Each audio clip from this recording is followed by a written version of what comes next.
آپ اور یہاں بغیر اطلاع کے کیا مطلب؟ پرنسس نے سر عبدالرحمن اور سپر فیاض کو اس طرح اچانک کمرے میں آتا دیکھ کر بوکھلائے ہوئے لہجے میں کہا۔ وہ بے اختیار اٹھ کر کھڑی ہو گئی۔ اس کے ساتھ ہی رابرٹ بھی اٹھ کر کھڑا ہو گیا۔ اس کے چہرے پر بھی حیرت تھی، چونکہ سر عبدالرحمن اور سپر فیاض دونوں پرنسس سے پہلے ہوٹل میں ہونے والے قتل کے سلسلے میں مل چکے تھے، اس لیے وہ انہیں اچھی طرح پہچانتی تھی۔ مجھے اپنا تعارف کرانے کی ضرورت نہیں ہے پرنسس، اور تمہیں بڑے نواب صاحب کے اور ان کے ملازمین کے قتل کے جرم میں گرفتار کیا جا رہا ہے۔ اب تم جو کچھ بھی کہو گی وہ تمہارے خلاف عدالت میں استعمال کیا جا سکتا ہے۔ سر عبدالرحمن نے انتہائی سنجیدہ لہجے میں کہا۔ گرفتار کیوں؟ میرے خلاف آپ کے پاس کیا ثبوت ہے؟ پرنسس نے غصیلے لہجے میں کہا۔ سپرنٹینڈنٹ فیاض، اس آدمی کو گرفتار کر لو اور جا کر مجسمہ برآمد کراؤ۔ سر عبدالرحمن نے سپر فیاض سے مخاطب ہو کر کہا تو رابرٹ نے بجلی کی سی تیزی سے ریوالور نکال لیا۔ خبردار، اگر کسی نے حرکت کی تو گولی مار دوں گا، رابرٹ نے ایک قدم پیچھے ہٹتے ہوئے کہا، لیکن دوسرے لمحے دھماکہ ہوا اور اس کے ہاتھ میں موجود ریوالور اڑتا ہوا دور جا گرا۔ یہ گولی جوزف کی طرف سے چلائی گئی تھی، جو عمران اور سلیمان کے پیچھے کھڑا ہوا تھا۔ اب اگر کوئی حرکت کی تو گولی دل میں بھی گھس سکتی ہے، جوزف نے گرراتے ہوئے کہا۔ اس کے ہاتھ میں ہتھکڑیاں ڈال دو، سر عبدالرحمن نے کہا تو سپر فیاض بھینسے کی طرح رابرٹ پر جھپٹ پڑا اور چند لمحوں بعد رابرٹ کے دونوں ہاتھ عقب میں کر کے ان میں کلپ ہتھکڑی ڈالی جا چکی تھی۔ یہ کیا ہو رہا ہے؟ میں سفیر سے بات کرتی ہوں، پرنسس نے غصے سے چیختے ہوئے لہجے میں کہا، اور ساتھ ہی وہ ایک طرف پڑے ہوئے فون کی طرف جھپٹی۔ تمہاری کوٹھی کے فون کاٹے جا چکے ہیں، سر عبدالرحمن نے سرد لہجے میں کہا تو پرنسس نے بے اختیار ریسیور کیڈل پر پٹک دیا۔ اس کے چہرے پر شدید برہمی کے تاثرات ابھر آئے تھے، جبکہ اس دوران سپر فیاض رابرٹ کو دھکیلتا ہوا کمرے سے باہر لے گیا تھا۔ میں مجسمے کی قانونی مالک ہوں، میرے پاس اس کی باقاعدہ رسید ہے، میں نے اسے پرنس آف قاچان سے خرید لیا ہے، پرنس آف قاچان موجود ہیں، آپ بے شک ان سے پوچھ لیں، پرنسس نے ہونٹ چباتے ہوئے کہا۔ یہ مجسمہ بڑے نواب صاحب کی ملکیت ہے، پرنس قاچان کی ملکیت نہیں ہے، اس لیے اس کی دی ہوئی رسید کی کوئی قانونی حیثیت نہیں ہے، سر عبدالرحمن نے سرد لہجے میں جواب دیا۔ اوہ، واقعی اس بات کا تو مجھے خیال ہی نہیں رہا تھا، لیکن اس نے رسید دی ہے، اس لیے یہ بھی مجرم ہے، پرنسس نے تیز لہجے میں کہا۔ پرنسس کی گرفتاری سے پولینڈ کا شاہی خاندان بدنام ہو جائے گا، آپ اپنے فیصلے پر نظر ثانی کریں، عمران نے بڑے مؤدبانہ لہجے میں سر عبدالرحمن سے مخاطب ہو کر کہا۔ شٹ اپ، یہ مجرم ہے، میرے پاس اس کے خلاف ٹھوس ثبوت موجود ہیں، سر جیمسن نے اسے فون پر کافرستان میں جو باتیں کی ہیں ان کی ٹیپ میرے پاس موجود ہے، اصلی مجسمہ بھی اسی کی تحویل سے برآمد ہوا ہے، اب تو میں انٹرپول کے ذریعے سر جیمسن کو بھی گرفتار کرا کر یہاں لے آؤں گا، اس نے بھی ایک مجرم کو غیر قانونی طور پر فرار ہونے میں مدد دی ہے، سر عبدالرحمن نے انتہائی غصیلے لہجے میں کہا تو پرنسس کا چہرہ یکلخت زرد پڑ گیا، شاید اسے احساس ہو گیا تھا کہ صورتحال اس کے خلاف ہو چکی ہے۔ اسی لمحے سپر فیاض رابرٹ سمیت واپس آیا تو اس کے پاس سملیتلا کا مجسمہ موجود تھا۔ یہ مجسمہ سیف میں موجود تھا جناب، اور یہی مجسمہ چوری ہوا ہے، سپر فیاض نے انتہائی مؤدبانہ لہجے میں کہا اور مجسمہ سر عبدالرحمن کی طرف بڑھا دیا۔ سر، آپ یہ مجسمہ رکھ لیں اور پرنسس کو یہ مجسمہ سیف میں موجود تھا جناب، اور یہی مجسمہ چوری ہوا ہے، سپر فیاض نے انتہائی مؤدبانہ لہجے میں کہا اور مجسمہ سر عبدالرحمن کی طرف بڑھا دیا۔ سر، آپ یہ مجسمہ رکھ لیں اور پرنسس کو معاف کر دیں، یہ مجسمہ تو بہرحال پاک ایشیا کی ملکیت ہے، لیکن پرنسس کو لازماً قتل میں اعانت کی سزا دے دی جائے گی اور اسے پھانسی کے پھندے سے کوئی نہ بچا سکے گا، اور پولینڈ کا شاہی خاندان تباہ ہو جائے گا، عمران نے انتہائی منت بھرے لہجے میں کہا۔ یہ شاید ٹھیک کہہ رہا ہے، یہ واقعی ٹھیک کہہ رہا ہے، آپ جتنی دولت کہیں گے میں دینے کے لیے تیار ہوں، پرنسس نے پہلی بار منت بھرے لہجے میں کہا۔ ایک صورت میں معافی ہو سکتی ہے پرنسس، کہ اس کے ساتھ بھرناتھا دیوی کا مجسمہ تم ہمارے حوالے کر دو، کیونکہ وہ مجسمہ بھی پاک ایشیا کی ملکیت ہے، اور تم نے جبرن ایک پاک ایشیائی سے اسے ہتھا لیا تھا، وہی پاک ایشیائی جسے تمہارے اس رابرٹ نے ہوٹل پلازا میں گولی مار کر ہلاک کیا تھا، سر عبدالرحمن نے انتہائی سرد لہجے میں کہا۔ لیکن وہ تو یہاں نہیں ہے، وہ تو پولینڈ میں ہے، پرنسس نے کہا۔ دیکھو پرنسس، مجھے جھوٹ سے شدید نفرت ہے، میں صرف اس لیے تمہیں گرفتار نہ کرنے پر عزمند ہوا ہوں کہ تم پاک ایشیا کا مال واپس کر دو، مجھے معلوم ہے کہ بھرناتھا دیوی کا مجسمہ پاک ایشیا میں قدیم تحریر کے ماہر سر احمد صابات کے پاس موجود ہے، تم نے انہیں اسے پڑھنے کے لیے دیا ہوا ہے اور تم نے ان سے وعدہ کیا ہے کہ سمرلہ کا مجسمہ بھی انہیں پہنچا دیا جائے گا۔ سر احمد انتہائی اصول پسند آدمی ہے، اس لیے وہ تمہاری اجازت کے بغیر مجسمہ ہمارے حوالے نہیں کر سکتے اور نہ ہم اسے اس طرح لینا چاہتے ہیں۔ تم سر احمد ثالث کو فون کرو اور ان سے مجسمہ لے کر یا ان سے کہو کہ وہ مجسمہ ہمارے آدمی کو دے دیں۔ جیسے وہ مجسمہ یہاں پہنچے گا ہم دونوں مجسمے لے کر واپس چلے جائیں گے، اس کے بعد تم آزاد ہو، ورنہ دوسری صورت میں ہم تمہیں قتل کے الزام میں گرفتار کر لیں گے، اور اس کے بعد کیا ہوگا تم بہتر جانتی ہو۔ پاکیشا کا قانون کبھی شاہی خاندان سے رعایت نہیں کیا کرتا، سر عبد الرحمن نے سرد لہجے میں کہا۔ اس بات کا تو میرے اور سر احمد ثالث کے علاوہ اور کسی کو بھی علم نہیں ہے، حتیٰ کہ رابرٹ کو بھی علم نہیں۔ آپ کو کیسے علم ہو گیا؟ رابرٹ نے انتہائی حیرت بھرے لہجے میں کہا۔ میں انٹیلیجنس کا ڈائریکٹر جنرل ہوں، بس اتنا کہنا ہی کافی ہے۔ بولو، آخری بات کرو، میرے پاس زیادہ وقت نہیں ہے۔ گرفتاری چاہتی ہو یا برناتھا دیوی کا مجسمہ دیتی ہو؟ سر عبد الرحمن نے انتہائی غصیلے لہجے میں کہا۔ ٹھیک ہے، اب وہ مجسمہ بھی لے لیں، لیکن مجھے اور میرے ساتھی کو گرفتار نہ کریں، پرنسس نے اقرار کرتے ہوئے کہا۔ یہ لو کارڈلیس فون پیس، اور سر احمد ثالث کو فون کر کے کہہ دو کہ سینٹرل انٹیلیجنس کا سپرنٹینڈنٹ فیاض ان کے پاس پہنچ رہا ہے، برناتھا دیوی کا مجسمہ اسے دے دیا جائے۔ سر عبد الرحمن نے جیب سے چھوٹا سا لیکن جدید ساخت کا کارڈلیس فون پیس نکال کر دیتے ہوئے کہا۔ پرنسس نے فون پیس لیا اور اسے آن کر کے اس نے تیزی سے نمبر ڈائل کرنے شروع کر دیے۔ ہیلو سر احمد ثالث، میں پرنسس وائنا بول رہی ہوں۔ دوسری طرف سے ریسیور اٹھائے جانے کی آواز سنتے ہی پرنسس نے کہا، چونکہ کارڈلیس فون پیس میں لاؤڈر کا بٹن آن تھا اس لیے دوسری طرف سے آواز کمرے میں بخوبی سنائی دے رہی تھی۔ یس پرنسس، آپ نے فرمایا تھا کہ سمرلہ کا مجسمہ آپ جلدی بھیجیں گی، لیکن ابھی تک وہ میرے پاس نہیں پہنچا۔ دوسری طرف سے سر احمد ثالث کی باوقار سی آواز سنائی دی۔ وہ مجسمہ حکومت کی تحویل میں چلا گیا ہے، اب اس کا واپس ملنا ناممکن ہے، اس لیے میں نے فیصلہ کیا ہے کہ برناتھا دیوی کا مجسمہ بھی انہیں دے دوں تاکہ حکومت خود اپنے طور پر ان کی تحریر آپ سے پڑھوا لے۔ سینٹرل انٹیلیجنس کا سپرنٹینڈنٹ فیاض آپ کے پاس پہنچ رہا ہے، مجسمہ اس کے حوالے کر دیں، پرنسس نے کہا۔ ٹھیک ہے، جیسے آپ کی مرضی، بہرحال آپ کا مال ہے، آپ بھیج دیں انہیں، دوسری طرف سے کہا گیا تو پرنسس نے شکریہ ادا کر کے فون کا بٹن آف کر کے فون پیس سر عبد الرحمن کی طرف بڑھا دیا۔ سپر فیاض، جا کر مجسمہ لے آؤ، جلدی آنا، سر عبد الرحمن نے سپر فیاض سے مخاطب ہو کر توحکمانہ لہجے میں کہا۔ یس سر، سپر فیاض نے جواب دیا اور تیزی سے واپس مڑ گیا۔ تشریف رکھیں، اس بار پرنسس نے کہا تو سر عبد الرحمن سمیت سب صوفوں پر بیٹھ گئے۔ آپ یہ دونوں مجسمے اپنی طویل میں رکھیں گے؟ پرنسس نے چند لمحے خاموش رہنے کے بعد پوچھا۔ نہیں، اگر آپ کو گرفتار نہ کیا گیا تو پھر یہ مال مسروقہ نہیں ہے، پھر انہیں قومی عجائب گھر میں رکھوا دیا جائے گا، سر عبد الرحمن نے کہا تو پرنسس کے چہرے پر گہرے اطمینان کے تاثرات نمودار ہو گئے۔ میرے ملازمین وہ کہاں ہیں؟ پرنسس نے چند لمحے خاموش رہنے کے بعد پوچھا۔ وہ موجود ہیں، لیکن ظاہرہ انٹیلیجنس بیورو کے کام میں رکاوٹ نہیں ڈال سکتے، سر عبد الرحمن نے کہا تو پرنسس نے اس بات میں سر ہلا دیا۔ پھر تقریباً آدھے گھنٹے بعد سپر فیاض واپس آیا تو اس کے ہاتھ میں ایک پیکٹ تھا۔ یہ مجسمہ دیا ہے سر احمد ثالث صاحب نے، سپر فیاض نے اس پیکٹ سر عبد الرحمن کی طرف بڑھاتے ہوئے کہا۔ اسے دیکھو، کیا یہ اصلی ہے؟ سر عبد الرحمن نے عمران کی طرف پیکٹ بڑھاتے ہوئے کہا۔ یس سر، عمران نے مسکراتے ہوئے کہا اور اٹھ کر اس نے پیکٹ سر عبد الرحمن کے ہاتھ سے لے لیا اور پھر پیکٹ کھول کر اس کے اندر موجود مجسمہ باہر نکالا اور پھر اسے غور سے دیکھنے لگا۔ یس سر، یہ اصلی ہے، عمران نے کہا اور مجسمہ واپس پیکٹ میں بند کر کے اس نے پیکٹ سر عبد الرحمن کی طرف بڑھا دیا۔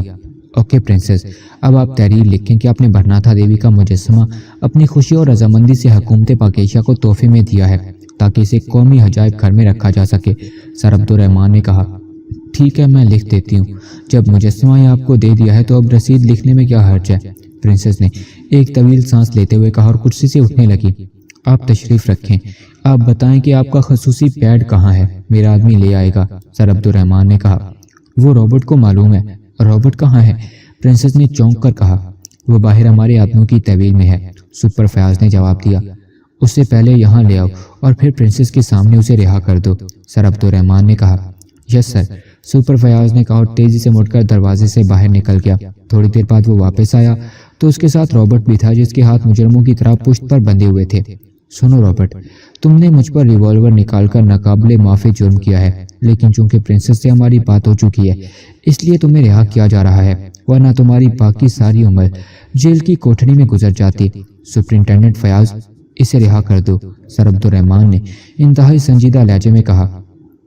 یس سر، سپر فیاض نے کہا اور مڑ کر وہ رابرٹ کے عقب میں گیا۔ چند لمحوں بعد کھٹاک کی آواز کے ساتھ ہی رابرٹ کے دونوں ہاتھ آزاد ہو گئے۔ رابرٹ، میری ڈائریکٹر جنرل صاحب سے بات ہو گئی ہے، ابھی ہمیں گرفتار نہیں کریں گے اور نہ ہی ہمارے خلاف کوئی مقدمہ سنائیں گے۔ میں نے سمرتلا اور برناتھا دیوی کا مجسمہ انہیں دے دیا ہے۔ تم میرے سامان سے جا کر میرا خصوصی پیڈ لے آؤ تاکہ میں ڈائریکٹر جنرل صاحب کو برناتھا دیوی کے مجسمے کی رسید دے دوں، پرنسس نے کہا۔ یس پرنسس، رابرٹ نے خشک لہجے میں کہا اور دروازے کی طرف مڑ گیا۔ تم اس کے ساتھ جاؤ، سر عبد الرحمن نے سپر فیاض سے کہا اور سپر فیاض سر ہلاتا ہوا مڑا اور رابرٹ کے پیچھے کمرے سے باہر نکل گیا۔ تھوڑی دیر بعد وہ دونوں ہی واپس آئے۔ رابرٹ کے ہاتھ میں ایک پیڈ موجود تھا جو اس نے پرنسس کی طرف بڑھا دیا۔ پرنسس نے اس کے ہاتھ سے پیڈ لے کر رابرٹ سے ہی قلم لیا اور پھر کاغذ پر رسید لکھ کر اس نے نیچے دستخط کیے اور سر عبد الرحمن کی طرف بڑھا دیا۔ سر عبد الرحمن نے ایک نظر کاغذ کو دیکھا اور پھر اسے طے کر کے جیب میں ڈال لیا۔ اوکے شکریہ پرنسس، اب آپ آزاد ہیں۔ سپرنٹینڈنٹ فیاض، دونوں پیکٹ اٹھاؤ اور چلو، سر عبد الرحمن نے پہلے پرنسس سے کہا اور پھر سپر فیاض کو حکم دیا تو سپر فیاض نے میز پر رکھے ہوئے دونوں پیکٹ اٹھائے اور سر عبد الرحمن کے پیچھے چلتا ہوا دروازے سے باہر چلا گیا۔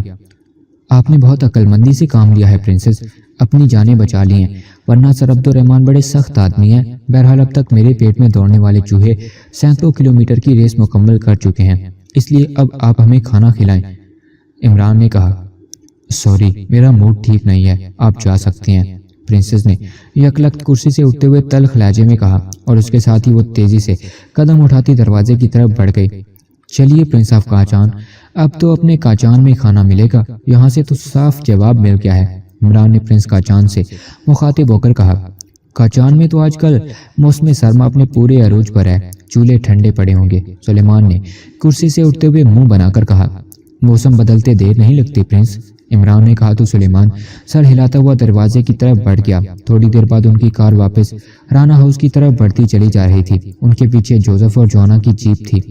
اگر آپ نے مجھے پہلے نہ بتایا ہوا ہوتا کہ بڑے نواب صاحب کے روپ میں خاور صاحب اور سپر فیاض کے روپ میں نعمانی صاحب ہیں تو میرا واقعی اس وقت ہارٹ فیل ہو جاتا جب بڑے صاحب اچانک کمرے میں داخل ہوئے تھے۔ عقبی سیٹ پر بیٹھے ہوئے سلیمان نے مسکراتے ہوئے کہا، تو تمہارا کیا خیال تھا کہ میری کھوپڑی ایسی صورتحال میں صحیح سلامت رہ جاتی؟ عمران نے منہ بناتے ہوئے جواب دیا تو سلیمان بے اختیار ہنس پڑا۔ ویسے آپ کو کیسے پتہ چل گیا تھا کہ برناتھا دیوی کا مجسمہ سر احمد ثالث کے پاس ہے؟ سلیمان نے کہا۔ میں نے سر احمد ثالث کو فون کیا تھا، میں ان سے یہ معلوم کرنا چاہتا تھا کہ کیا واقعی ان مجسموں پر موجود تحریر پڑھی بھی جا سکتی ہے یا نہیں، کیونکہ سر احمد ثالث اس وقت قدیم تحریروں پر اتھارٹی سمجھے جاتے ہیں۔ انہوں نے مجھے خود بتایا کہ برناتھا دیوی کا مجسمہ ان کے پاس ہے۔ پرنسس وائنا آف پولینڈ نے انہیں یہ مجسمہ دیا تھا اور ساتھ ہی کہا تھا کہ وہ جلدی سمرتلا کا مجسمہ بھی انہیں بھیجوائیں گی، لیکن پھر ابھی تک نہیں بھجوایا اور نہ ہی انہوں نے رابطہ کیا اور نہ مجسمہ بھجوایا۔ اس طرح مجھے پتہ چل گیا، ورنہ اس سے پہلے میرا بھی یہی خیال تھا کہ برناتھا دیوی کا مجسمہ پولینڈ میں ہوگا، عمران نے جواب دیا۔ اب آپ ان مجسموں کا کیا کریں گے؟ کیا واقعی انہیں قومی عجائب گھر میں رکھوا دیں گے؟ سلیمان نے پوچھا۔ تمہارا کیا خیال ہے؟ عمران نے مسکراتے ہوئے کہا۔ اگر آپ اجازت دیں تو میں سر احمد ثالث سے انہیں پڑھوا کر وہ خزانہ حاصل کرنے کی کوشش کروں، اس میں آپ کا بھی فائدہ ہو جائے گا، سلیمان نے کہا۔ میرا کیا فائدہ ہوگا؟ عمران نے منہ بناتے ہوئے کہا۔ جب مجھے خزانہ مل جائے گا تو میں آپ کو اپنی تنخواہیں اور الاؤنسز وغیرہ فی سبیل اللہ معاف کر دوں گا، سلیمان نے کہا۔ وہ تو تم پہلے معاف کر چکے ہو، عمران نے آنکھ مارتے ہوئے کہا۔ وہ تو منہ دکھائی کے سلسلے میں وعدہ کیا تھا، میں نے اب ظاہر ہے جب منہ دکھائی نہیں دی تو وعدہ بھی ختم، سلیمان نے صاف جواب دیا۔ ٹھیک ہے، میں ڈیڈی سے بھی بات کرتا ہوں اور انہیں بتاتا ہوں کہ پرنس آف کاچان نے پرنسس سے غیر قانونی طور پر مجسمہ حاصل کرنے کے لیے آپ کو اور سپر فیاض کو استعمال کیا ہے۔ ڈیڈی ظاہر ہے پرنسس سے معلوم کریں گے اور جب وہ تصدیق کر دے گی تو پھر نہ تم رہو گے اور نہ تمہارا حساب کتاب، عمران نے ہاتھ جھاڑتے ہوئے کہا۔ بڑے نواب صاحب کو معلوم ہے کہ پرنس کاچان بیچارہ ایسے بندوبست کر ہی نہیں سکتا، یہ سارا کھیل اس کے سیکرٹری ڈم ڈم کے ہی ہو سکتے ہیں، اور پھر ڈم ڈم صرف نام ہی نہ رہ جائے، حقیقی ڈم ڈم ہو جائے گا، سلیمان نے جواب دیتے ہوئے کہا تو عمران بے اختیار ہنس پڑا۔ پھر آپ نے کیا سوچا ہے میری تجویز کے متعلق؟ سلیمان نے کچھ دیر خاموش رہنے کے بعد کہا۔ کون سی تجویز؟ عمران نے کہا۔ وہی خزانہ حاصل کرنے والی، سلیمان نے کہا۔ یہ دونوں مجسمے چونکہ پاکیشہ کی ملکیت ہیں، اس لیے اگر ان کی وجہ سے کوئی خزانہ ملا بھی تو وہ بھی پاکیزہ کی ہی ملکیت قرار دیا جائے۔ تمہارے ہاتھ کیا آئے گا، اس لیے اپنی ہانڈی چولہے تک ہی رکھو۔ عمران نے مسکراتے ہوئے کہا۔ تو سلیمان نے اس طرح منہ بنا لیا جیسے اسے عمران کی بات سن کر بہت بڑا صدمہ پہنچا ہو۔ آگے بڑھنے سے پہلے آپ سب سے گزارش ہے کہ اگر آپ نے سے کوئی چینل پر نیا ہے تو چینل کو لازمی سبسکرائب کر کے گھنٹی کے نشان کو پریس کر لیں تاکہ آنے والی تمام ویڈیوز کی نوٹیفیکیشنز آپ کو فوراً سے مل جایا کریں۔ شکریہ۔ آپ نے نہ صرف دونوں مجسمے ان کے حوالے کر دیے بلکہ رسید بھی لکھ کر دے دی، رابرٹ نے پرنسس سے مخاطب ہو کر کہا۔ اور کیا کرتی، تمہیں وہ گرفتار کر چکے تھے اور مجھے بھی گرفتار کرنے آ گئے تھے۔ پرنس کا چاند کی رسید واقعی ہمارے کسی کام نہ آتی اور پھر اصلی مجسمہ میری طویل سے بھی دور ہو جانا تھا۔ اس کے علاوہ انکل سر جیمسن سے ہونے والی گفتگو کا ٹیپ بھی ان کے پاس تھا۔ نتیجہ یہ کہ میں واقعی پھنس جاتی اور پولینڈ کا شاہی خاندان بھی اس دنیا میں رسوا ہو جاتا۔ مجسموں کا کیا ہے، یہ زیادہ سے زیادہ اسی عجائب گھر میں ہی رکھیں گے، وہاں سے بھی تو بعد میں اڑائے جا سکتے ہیں، پرنسس نے جواب دیا۔ مجھے تو پرنسس یہ سب کچھ انتہائی پراسرار سا لگ رہا ہے۔ کافرستان سے پراسرار طور پر مجسمے کا چوری ہو جانا، پھر پرنس کا چاند کے پاس پہنچ جانا، پرنس کا چاند کا ہمیں مجسمہ لا کر دینا، اس کے بعد انٹیلیجنس ڈائریکٹر جنرل کا اس طرح اچانک آنا اور پھر آپ کو گرفتار کرنے کی بجائے آپ سے مجسمہ لے جانا، اور پھر اس بات کا بھی علم ہونا کہ آپ نے برناتھا دیوی کا مجسمہ کسی سر احمد ثالث کو دیا ہوا ہے۔ یہ سب کچھ انتہائی پراسرار ہے۔ مجھے تو یہ ساری صورتحال حقیقی کی بجائے مصنوعی سی لگتی ہے، رابرٹ نے کہا۔ ہاں بظاہر تو ایسا ہی ہے، میں خود حیران ہوں کہ انہیں کیسے معلوم ہو گیا۔ میں نے برناتھا دیوی کا مجسمہ سر احمد ثالث کو دے دیا تھا۔ بہرحال یہ مشرق ہے اور مشرق کو ہمیشہ پراسرار ہی کہا جاتا ہے، پرنسس نے ایک طویل سانس لیتے ہوئے کہا، اور پھر اس سے پہلے کہ مزید کوئی بات ہوتی پاس پڑے ہوئے فون کی گھنٹی بج اٹھی تو پرنسس نے ہاتھ بڑھا کر ریسیور اٹھا لیا۔ یس، پرنسس نے تیز لہجے میں کہا۔ پرنس آف کاچان کے سیکرٹری ڈمڈم آپ سے بات کرنا چاہتے ہیں، دوسری طرف سے کہا گیا تو پرنسس بے اختیار چونک پڑی۔ اب کیا کہنا چاہتا ہے وہ؟ یہ بھوت کی طرح یہ بھی میرے پیچھے لگ گئے ہیں، کراؤ بات، پرنسس نے انتہائی غصیلے لہجے میں کہا۔ ہیلو پرنسس، سیکرٹری ڈمڈم سلام عرض کرتا ہے۔ چند لمحوں بعد سیکرٹری ڈمڈم کی چہکتی ہوئی آواز سنائی دی۔ اب کیا بات ہے، کیوں فون کیا ہے؟ پرنسس نے انتہائی تلخ لہجے میں کہا۔ میں آپ کو یہ بتانا چاہتا تھا کہ پرنسس، آپ نے چونکہ پرنس کا چاند اور مجھے کھانے کی دعوت دے کر اور گھر بلا کر بغیر کھانا کھلائے واپس بھجوا دیا ہے، اس لیے اس توہین کے جواب میں پرنس آف کاچان نے سمرتلا اور برناتھا دیوی دونوں مجسمے اپنی طویل میں لے لیے ہیں، اور اب یہ پاکیزہ کے عجائب گھر میں نہیں بلکہ ملک کاچان کے عجائب گھر کی زینت بنیں گے۔ اب ان تک آپ کی اپروچ صرف اسی صورت میں ہو سکتی ہے کہ آپ پرنس کاچان سے شادی کر لیں، دوسری طرف سے کہا گیا۔ یو شٹ اپ نانسنس، مجسمے اب پرنس کاچان کی طویل میں کیسے جا سکتے ہیں؟ وہ تو سرکاری طویل میں چلے گئے ہیں، پرنسس نے غصیلے لہجے میں کہا۔ وہ سر عبد الرحمان اور ان کا سپرنٹینڈنٹ دونوں پرنس کاچان کے درباری تھے پرنسس۔ اصل سر عبد الرحمان اگر واقعی وہاں پہنچ جاتے تو آپ اس وقت جیل میں ہوتی، وہ اس طرح کے سودے نہیں کیا کرتے۔ یہ تو پرنس کاچان نے آپ سے برناتھا دیوی کا مجسمہ لینا تھا اور سمرتا کا مجسمہ واپس حاصل کرنا تھا، اس لیے پرنس کاچان نے کھیل کھیلا اور اس وقت دونوں مجسمے پرنس کاچان کی طویل میں ہیں۔ بہرحال دعوت نہ کھلانے کا اتنا جرمانہ تو آپ کو بھگتنا ہی پڑے گا کہ اب آپ ہمیشہ کے لیے پرسام خزانے سے محروم ہو چکی ہیں۔ خدا حافظ، دوسری طرف سے کہا گیا، اور اس کے ساتھ ہی رابطہ ختم ہو گیا۔ اوہ، یہ کیا ہو گیا؟ یہ کس طرح ہو گیا؟ وہ پرنس کاچان، پرنسس نے انتہائی بوخلائے ہوئے لہجے میں کہا۔ میں نے آپ کو پہلے کہا تھا پرنسس کہ مجھے سب کچھ مصنوعی لگ رہا ہے۔ یہ سارا کھیل پرنس کاچان نے کھیلا اور ہم بے وقوف بن گئے، رابرٹ نے کہا۔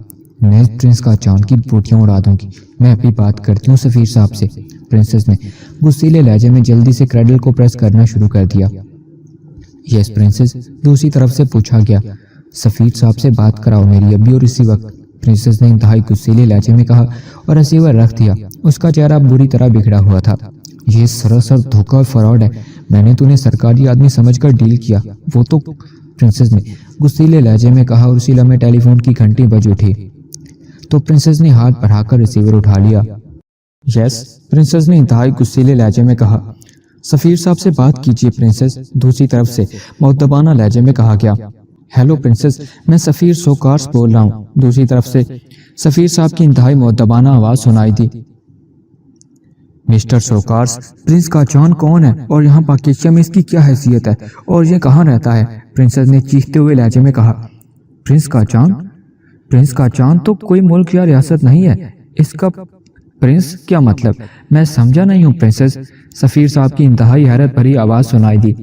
کیا کہہ رہے ہو آپ؟ کاچان مطلب کاچان کوئی ریاست نہیں؟ یہ کیسے ہو سکتا ہے؟ بڑے نواب صاحب کے پاس بھی پرنس کاچان اور اس کا سیکرٹری پہنچا ہوا تھا۔ ان کی حویلی کے باہر موجود کار پر میں نے باقاعدہ فلیگ دیکھا، پھر پرنس میری رہائش گاہ پر بھی آئے۔ آپ کہہ رہے ہیں کہ کاچان کوئی ریاست نہیں ہے؟ یہ آپ کیسے سفیر ہیں کہ آپ کو کسی بات کا علم ہی نہیں ہے؟ پرنسس نے غصے کی شدت سے حلق کے بل چیختے ہوئے کہا۔ آئی ایم سوری پرنسس، میں نے تو یہ نام ہی پہلی بار آپ سے سنا ہے۔ بہرحال میں سیکرٹری وزارت خارجہ سر سلطان سے بات کرتا ہوں۔ اگر یہ واقعی کوئی ملک یا ریاست ہے تو وہ اس کے بارے میں بہرحال جانتے ہوں گے، سفیر صاحب نے دھیمے لہجے میں کہا۔ میں خود ان سے بات کرتی ہوں، کیا نمبر ہے ان کا؟ پرنسس نے ہونٹ چباتے ہوئے کہا تو سفیر نے دوسری طرف سے ان کے آفس اور رہائش گاہوں دونوں کا نمبر بتا دیا تو پرنسس نے کریڈل دبایا اور پھر چند لمحے ہاتھ رکھنے کے بعد اس نے ہاتھ اٹھایا اور پھر کریڈل کو پریس کر دیا۔ یس پرنسس، دوسری طرف سے سیکرٹری کی مؤدبانہ آواز سنائی دی۔ یہ تو نمبر نوٹ کرو اور یہ سیکرٹری وزارت خارجہ سر سلطان کے آفس اور رہائش گاہ کے نمبر ہیں۔ سر سلطان جہاں بھی ہو میری ان سے جلدی بات کراؤ، پرنسس نے تیز لہجے میں کہا اور نمبر بتا کر اس نے ریسیور کریڈل پر پٹخ دیا۔ عجیب ملک ہے، یہاں ہر شخص فراڈ ہے، ہر بات ڈرامہ ہے، پرنسس نے بڑبڑاتے ہوئے کہا۔ پھر تقریباً 10 منٹ بعد فون کی گھنٹی بج اٹھی تو پرنسس نے جھپٹ کر ریسیور اٹھا لیا۔ یس، پرنسس نے تیز لہجے میں کہا۔ سیکرٹری وزارت خارجہ سر سلطان سے بات کریں پرنسس، وہ اس وقت اپنی رہائش گاہ پر موجود ہیں۔ دوسری طرف سے سیکرٹری نے جواب دیا۔ ہیلو، میں پرنسس وائنا آف پولینڈ بول رہی ہوں، پرنسس وائنا نے تیز لہجے میں کہا۔ یس پرنسس، میں سلطان بول رہا ہوں، سیکرٹری وزارت خارجہ سے۔ آپ کیسے کال کی آپ نے؟ دوسری طرف سے انتہائی باوقار لہجے میں کہا گیا۔ مجھے پرنس کاچان کے بارے میں معلومات حاصل کرنی تھی۔ میں نے پولینڈ کے سفیر صاحب سے بات کی ہے تو ان کا کہنا ہے کہ وہ اس سے لا علم ہے۔ انہوں نے آپ کا ریفرنس دیا کہ آپ اس بارے میں جانتے ہوں گے۔ آپ مجھے بتا سکتے ہیں کہ ملک کاچان کہاں ہے اور اس کا پرنس یہاں پاکستان میں کس حیثیت سے موجود ہے اور کہاں رہتا ہے؟ پرنسس نے اس بار نرم لہجے میں کہا، شاید وہ سر سلطان کے لہجے سے مروب ہو کر رہ گئی تھی۔ کاچان نام کا نہ ہی اس دنیا میں کوئی ملک ہے اور نہ کوئی ریاست، اس لیے اس کے پرنس ہونے کا تو سوال ہی پیدا نہیں ہوتا۔ سفیر صاحب نے آپ کو درست بتایا ہے پرنسس صاحبہ، سر سلطان نے جواب دیا تو پرنسس کا ذہن بھگ سے اڑ گیا۔ یہ آپ کیا کہہ رہے ہیں؟ یہ کیسے ممکن ہے؟ بڑے نواب صاحب کے پاس پرنس کاچان، اپنے سیکرٹری ڈمڈم اور 2 قوی ہیکل سیاہ فام باڈی گارڈز باقاعدہ مدعو تھے ادھر، پھر وہ یہاں میری رہائش گاہ پر بھی آئے، مجھ سے 2 انتہائی قیمتی اور نایاب مجسمے لے گئے ہیں۔ یہاں میری رہائش گاہ پر سینٹرل انٹیلیجنس کے ڈائریکٹر جنرل سر عبدالرحمان اپنے سپرنٹینڈنٹ کے ساتھ آئے تھے۔ ابھی ابھی پرنس کاچان کے سیکرٹری ڈمڈم کا فون آیا تھا، اس نے کہا کہ سر عبدالرحمان اور ان کا سپرنٹینڈنٹ نکلی تھے۔ یہ تو انتہائی ظلم ہے، فراڈ ہے یہ۔ جگہ پر سینٹرل انٹیلیجنس کے ڈائریکٹر جنرل سر عبدالرحمان اپنے سپرنٹینڈنٹ کے ساتھ آئے تھے۔ ابھی ابھی پرنس کاچان کے سیکرٹری ڈمڈم کا فون آیا تھا، اس نے کہا کہ سر عبدالرحمان اور ان کا سپرنٹینڈنٹ نکلی تھے۔ یہ تو انتہائی ظلم ہے، فراڈ ہے یہ۔ کیا اس ملک میں کوئی قانون نہیں ہے؟ پرنسس نے انتہائی غصیلے لہجے میں کہا۔ یہاں نہ صرف قانون موجود ہے بلکہ اس پر انتہائی سختی سے عمل بھی کیا جاتا ہے۔ پرنسس، اگر آپ کو دھوکہ دیا گیا ہے یا آپ سے فراڈ کیا گیا ہے تو آپ سینٹرل انٹیلیجنس کے ڈائریکٹر جنرل سر عبدالرحمان سے بات کر لیں، وہ باقاعدہ کیس درج کریں گے اور ملزموں کو تلاش کر کے انہیں گرفتار کریں گے، سر سلطان نے جواب دیا۔ ان کا نمبر کیا ہے؟ پرنسس نے ہونٹ چباتے ہوئے کہا۔ اس وقت وہ رہائش گاہ پر ہوں گے، سر سلطان نے کہا اور اس کے ساتھ ان کا نمبر بھی بتا دیا۔ تھینک یو، پرنسس نے کہا اور کریڈل دبا کر اس نے کریڈل پریس کرنا شروع کر دیا۔ پرنسس 1 منٹ، یکلخت رابرٹ نے کہا تو پرنسس نے چونک کر ریسیور رکھا اور ساتھ بیٹھے رابرٹ کی طرف مڑ گئی۔ کیا بات ہے، کیا کہنا چاہتے ہو؟ پرنسس نے حیرت بھرے لہجے میں کہا۔ پرنسس، اصلی سر عبدالرحمان نے پہلے بھی ہمیں گرفتار کرنے کی کوشش کی تھی اور اب بھی آپ انہیں کال کر کے جب بتائیں گی تو ہو سکتا ہے کہ وہ ان آدمیوں کے خلاف تو بعد میں کام کریں، پہلے ہمیں گرفتار کر لیں، رابرٹ نے کہا۔ لیکن کس الزام میں؟ اب تو ان کے پاس کوئی ثبوت نہیں ہوگا، پرنسس نے ہونٹ چباتے ہوئے کہا۔ یہ ترقی یافتہ ملک نہیں ہے پرنسس، پسماندہ ملک ہے۔ ایسے ملک میں ہر قسم کا کام ہو جاتا ہے۔ آپ نے دیکھا کہ کاچان کوئی ملک نہیں ہے لیکن اس کا پرنس، سیکرٹری اور باڈی گارڈ سمیت یہاں دن دناتا پھرتا ہے۔ اگر یہاں قانون کی عملداری ہوتی تو ایسا کیسے ممکن تھا؟ پھر آپ نے انہیں بتانا ہے کہ پرنس کاچان آپ سے سملتا کا مجسمہ لے گیا ہے اور یہ مجسمہ بہرحال یہاں ایک المناک واردات میں ملوث ہے، اس کی آپ سے برآمدگی آپ کے خلاف ثبوت بن سکتی ہے۔ رابرٹ نے کہا، چلو سمدتلا کو چھوڑو، دوسرا مجسمہ تو میری قانونی ملکیت ہے اور انہوں نے فراڈ سے اسے مجھ سے حاصل کیا۔ پرنسس نے کہا، ہاں ایسا ہو سکتا ہے کہ آپ صرف دوسرے مجسمے کا ذکر کریں، اور سر احمد ثالث بھی گواہی دے سکتا ہے کہ سپرنٹینڈنٹ فیاض وہ مجسمہ وہاں سے لے آیا تھا۔ رابرٹ نے کہا تو پرنسس نے اس بات میں سر ہلا دیا اور ریسیور اٹھا کر اس نے کریڈل کو پریس کیا۔ یس پرنسس، سیکرٹری کی مؤدبانہ آواز سنائی دی، ایک نمبر نوٹ کرو، یہ نمبر سر عبد الرحمان ڈائریکٹر جنرل انٹیلیجنس بیورو کی رہائش گاہ کا ہے، ان سے میری بات کراؤ۔ پرنسس نے کہا، اس کے ساتھ ہی نمبر بتا کر اس نے ریسیور رکھ دیا۔ چند لمحوں بعد گھنٹی بجی تو پرنسس نے ہاتھ بڑھا کر ریسیور اٹھا لیا۔ یس، پرنسس نے تیز لہجے میں کہا، سر عبد الرحمان صاحب سے بات کیجیے پرنسس۔ دوسری طرف سے کہا گیا، ہیلو، میں پرنسس وائنا آف پولینڈ بول رہی ہوں۔ پرنسس نے کہا، میں عبد الرحمان بول رہا ہوں، کیا آپ کافرستان سے کال کر رہی ہیں؟ دوسری طرف سے باوقار لہجے میں اور حیرت بھرے لہجے میں پوچھا گیا، نہیں، میں پاکیشیا واپس آ گئی ہوں، مجھے یہاں آنے کی دعوت پرنس کاچان نے دی تھی۔ پرنسس نے جواب دیا، پرنس کاچان نے دعوت دی تھی؟ کیا مطلب؟ یہ پرنس کاچان کا آپ سے کیا تعلق ہے؟ سر عبد الرحمان نے حیرانی سے کہا، آپ پرنس کاچان کو جانتے ہیں؟ پرنسس نے چونک کر پوچھا، ہاں اچھی طرح جانتا ہوں، وہ میرے بیٹے علی عمران کا باورچی سلیمان ہے اور مذاکن پرنس بن جاتا ہے، لیکن اس کا آپ سے کیا تعلق؟ سر عبد الرحمان نے کہا، آپ کے بیٹے علی عمران کا باورچی پرنس کاچان، یہ آپ کیا کہہ رہے ہیں؟ پرنسس نے انتہائی حیرت بھرے لہجے میں کہا، جی ہاں، میرا بیٹا علی عمران ایسی احمقانہ حرکتیں کرتا رہتا ہے، یہی وجہ ہے کہ میں نے اسے اپنے سے علیحدہ رکھا ہے، وہ ایک فلیٹ میں رہتا ہے، سلیمان اس کے باورچی ہے، مجھے بھی اس بارے میں بڑے نواب صاحب مرحوم سے پتہ چلا تھا، وہ سلیمان کو پرنس کا جان کر وہاں گیا تھا۔ سر عبد الرحمان نے جواب دیا، اوہ تو یہ بات ہے، اسی لیے اس نے آپ کے نام سے میرے ساتھ فراڈ کیا ہے، اور وہ مجھ سے فراڈ اور دھوکے سے میرا انتہائی قیمتی مجسمہ لے گئے ہیں، اور ظاہر ہے چونکہ وہ آپ کا بیٹا اور اس کا باورچی ہے، اس لیے آپ اس کے خلاف کوئی کارروائی نہیں کریں گے۔ پرنسس نے کہا، پرنسس آپ کو یہ حق حاصل نہیں ہے کہ آپ از خود نتائی نکال لیں، اگر عمران یا اس کے باورچی نے واقعی کوئی غیر قانونی کارروائی کی ہے، کوئی دھوکہ یا فراڈ کیا، تو انہیں اس کی سزا بہرحال بھگتنا ہوگی۔ میں نے قانون اور اصولوں کے مقابل کسی رشتے کی کبھی کوئی پرواہ نہیں کی، آپ کی گرفتاری بھی میں اس لیے کرنا چاہتا تھا، لیکن پولینڈ کے سیکرٹری وزارت خارجہ نے آپ کو یہاں سے کافرستان فرار کرایا، اس کے علاوہ ان گواہوں کو بھی ہلاک کر دیا گیا جن کے بیانات پر آپ کی گرفتاری ہونی تھی، لیکن ان کی ہلاکت کی تحقیقات ہو رہی ہے، اگر ان کی ہلاکت میں آپ کا یا سر جیمسن کا ہاتھ ثابت ہوا تو بہرحال ان کے خلاف بھی قانونی کارروائی کی جائے گی۔ آپ اپنی بات کریں، کیا ہوا ہے، تاکہ اگر واقعی آپ کے ساتھ دھوکہ ہوا تو میں عمران اور سلیمان دونوں کے خلاف قانونی کارروائی کا حکم دے دوں، لیکن جو کچھ آپ کہیں گی اس کا بہرحال ثبوت آپ کو دینا پڑے گا۔ سر عبد الرحمان نے انتہائی غصیلے لہجے میں کہا تو پرنسس نے جواب میں پرنس کاچان اور اس کے سیکرٹری کی رہائش گاہ پر آنے، اس کے بعد سر عبد الرحمان اور اس کے سپرنٹینڈنٹ کی آمد اور بھرناتھا دیوی کا مجسمہ اور اس کی رسید لے جانے کی پوری تفصیل اسے بتا دی۔ اس کے بعد اس سیکرٹری ڈمڈم کا ابھی فون آیا، اس نے بتایا کہ میں سر عبد الرحمان اور سپرنٹینڈنٹ فیاض، وہ دونوں جو میرے پاس آئے تھے وہ فرضی تھے اور پرنس کاچان کے آدمی تھے، ان کا مقصد مجھ سے توہین کا انتقام لینا تھا، جس پر میں نے پولینڈ کے سفیر صاحب سے پرنس کاچان کے بارے میں پوچھا تو انہوں نے لاعلمی ظاہر کی، پھر میں نے سیکرٹری وزارت خارجہ سر سلطان سے بات کی تو انہوں نے بھی لاعلمی کا اظہار کیا اور آپ کا نمبر دے دیا، آپ بے شک سر احمد ثالث سے معلوم کر لیں، ان سے مجسمہ میرے فون کرنے کے بعد سپرنٹینڈنٹ فیاض لے کر آیا تھا۔ پرنسس نے کہا، ٹھیک ہے، میں انکوائری کرتا ہوں، اگر آپ کی بات درست ثابت ہوئی تو نہ صرف آپ کا ملکیتی مجسمہ آپ کو واپس ملے گا بلکہ یہ دونوں اور ان کے ساتھی بھی جیل کی سلاخوں کے پیچھے ہوں گے۔ سر عبد الرحمان نے جواب دیا، مجھے کیسے اس بارے میں معلوم ہوگا؟ پرنسس نے کہا، میں خود آپ سے رابطہ کروں گا۔ دوسری طرف سے جواب دیا گیا۔ اس کے ساتھ ہی رابطہ ختم ہو گیا تو پرنسس نے ایک طویل سانس لیتے ہوئے ریسیور رکھ دیا۔ مجھے یقین ہی نہیں آ رہا کہ اس قدر باوقار اور باصول آدمی اس قدر احمق ڈمڈم کا والد بھی ہو سکتا ہے، پرنسس نے کہا تو رابرٹ نے اس بات میں سر ہلا دیا۔ دوستو، آگے بڑھنے سے پہلے آپ سے گزارش ہے کہ چینل پر اگر آپ نئے ہیں تو چینل کو سبسکرائب کریں اور گھنٹی کے نشان کو پریس کر دیں، شکریہ۔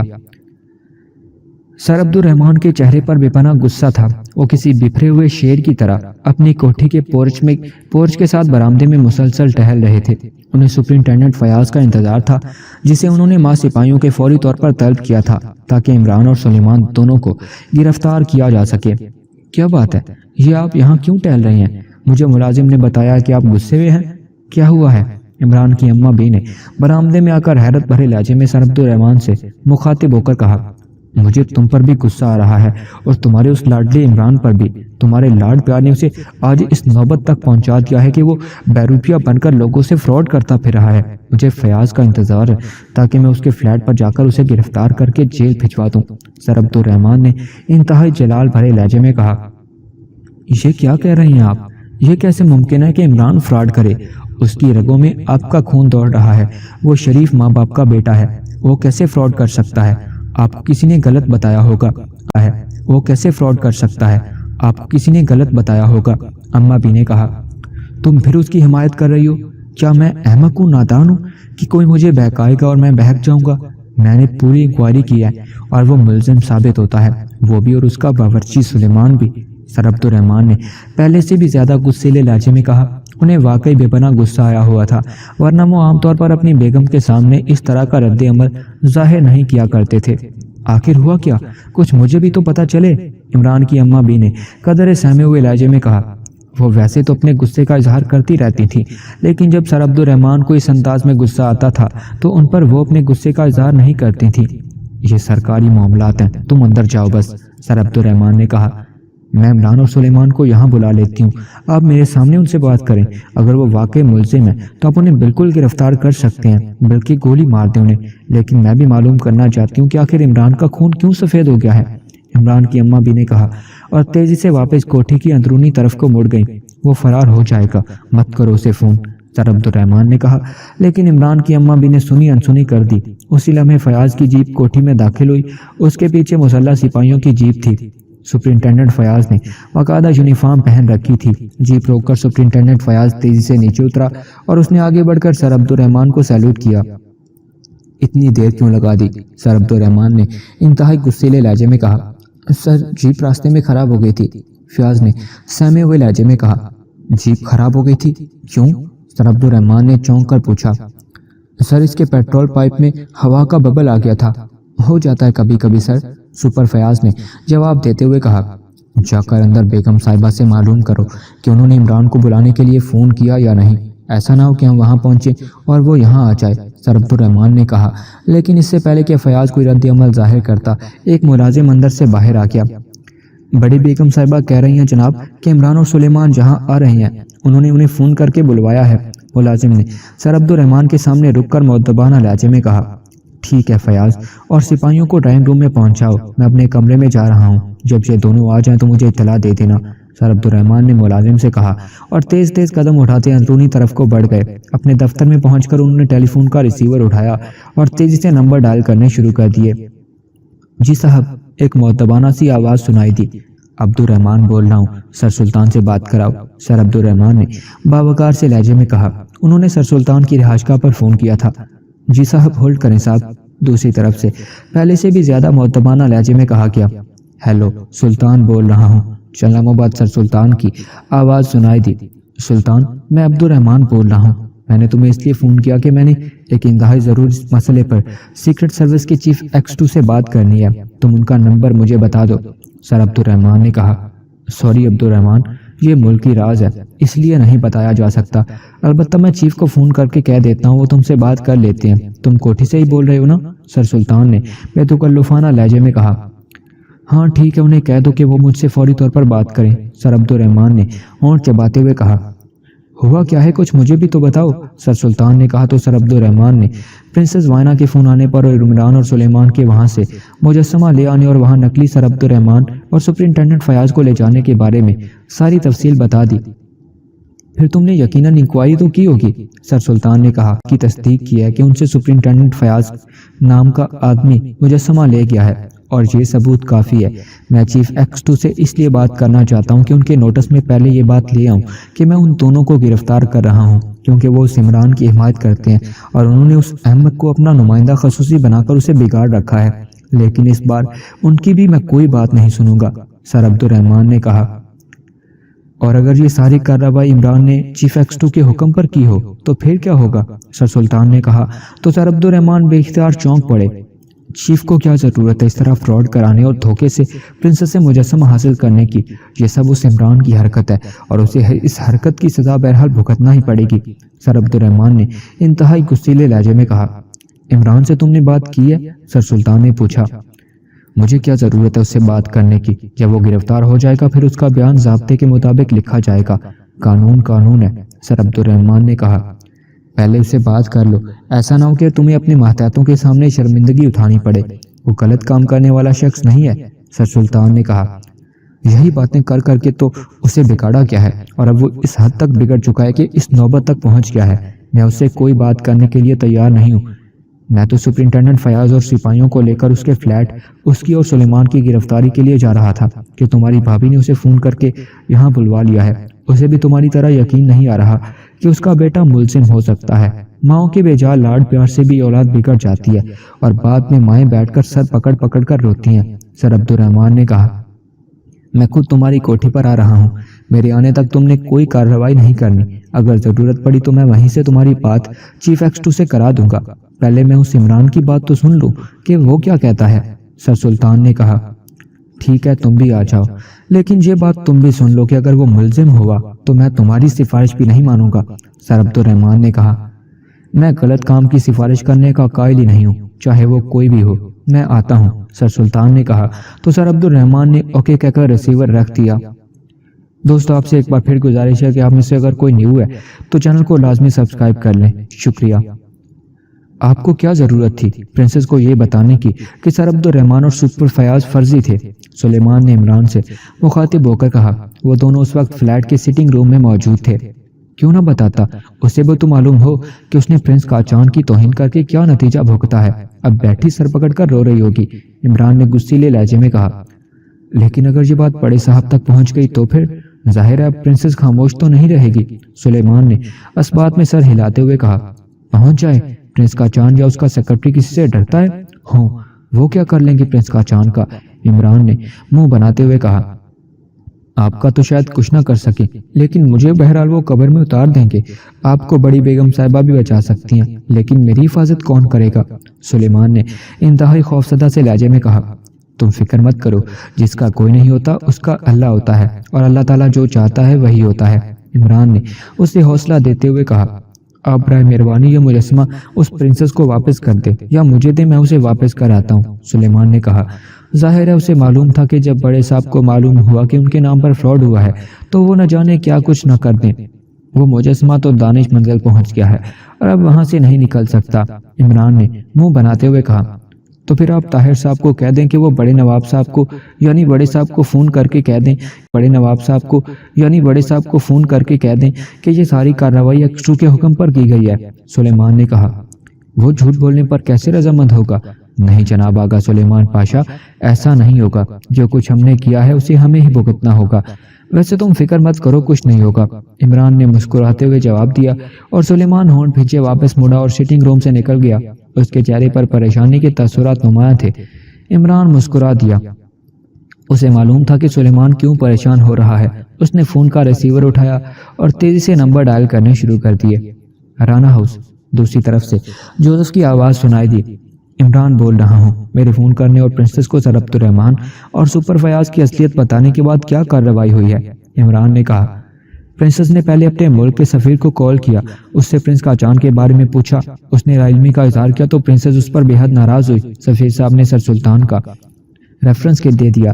پرنسس نے پھر سر سلطان سے فون پر بات کی، انہوں نے بھی لاعلمی کا اظہار کر دیا اور آپ کے ڈیڈی بڑے صاحب کا نمبر دے دیا کہ اگر اس سے کوئی دھوکہ ہوا ہے تو وہ بڑے صاحب سے شکایت کرے، اس کی قانونی طور پر پوری مدد کی جائے گی۔ پھر پرنسس نے بڑے صاحب سے بات کی، اگر آپ چاہیں تو اس کا ٹیپ سنوا دوں، لمبی بات ہے، جوزف نے کہا۔ ہاں سنوا دو، عمران نے کہا تو چند لمحوں بعد ریسیور سے پرنسس کی آواز سنائی دی، پھر عمران کے ڈیڈی کی آواز، اور اس کے بعد ان کے درمیان گفتگو ہوتی رہی۔ جب گفتگو ختم ہو گئی تو خاموشی چھا گئی۔ آپ نے سن لی ٹیپ باس، جوزف نے کہا۔ ہاں، جوانا کیا کر رہا ہے؟ اس کے ذمے بھی کام لگایا تھا، وہ ہو گیا ہے کیا؟ عمران نے پوچھا۔ وہ تو کل سے گیا ہوا ہے جہاں آپ نے اسے بھیجا تھا، ابھی تک تو اس کی واپسی نہیں ہوئی اور نہ ہی کوئی کال آئی ہے۔ ایک منٹ، شاید جوانا آ گیا ہے، آپ ہولڈ کریں، میں پھاٹک کھول کر اسے لے آتا ہوں، جوزف نے کہا، اور پھر فون پر خاموشی طاری ہو گئی۔